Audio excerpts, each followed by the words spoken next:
Hi, my name is Sunny, and I'll be discussing why you should add Boeing to our portfolio.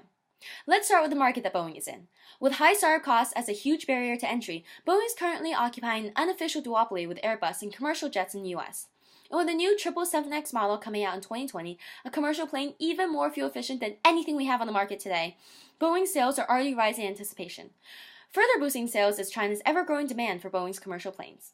Now switching to the defense market, the Department of Defense gave their second biggest contract to Boeing exclusively this year, which is valued at $325 million, securing Boeing's competitive edge in that market for at least 5 years. Now let's look at the numbers. 2012 sales growth was at a recent high at 19.4%. Asset turns, or efficiency of investments, are reflecting this sales growth. Looking at the asset turns chart, we see three valleys, demonstrating an expected increase in asset turns as we come out of the third valley in the upcoming years. Now, you might have noticed that there is a complementary decrease in operating margins in 2012, but this is merely a pricing strategy, for there is a trade-off between asset turns and operating margins.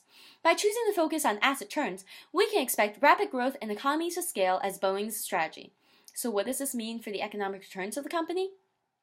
Using the HOLT methodology, we first see that the CFROI has consistently been above the discount rate and is forecasted to increase to 9.7% in 2014, generating greater real wealth in the coming year.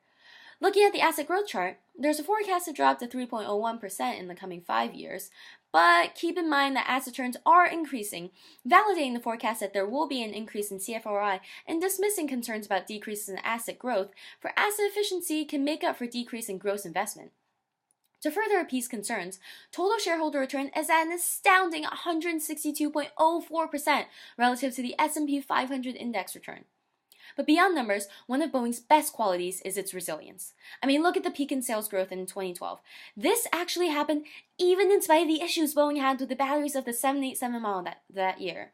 This demonstrates their responsiveness to the most potentially debilitating issues. With the stigma wearing off, we can only expect sales to rise even further. Boeing thus has both the stability of a mature company, but none of the fade because of its continuous innovation and awareness of the market. So with this resilience, increasing sales and economic returns, and a growing consumer market, I would definitely recommend adding Boeing to your portfolio.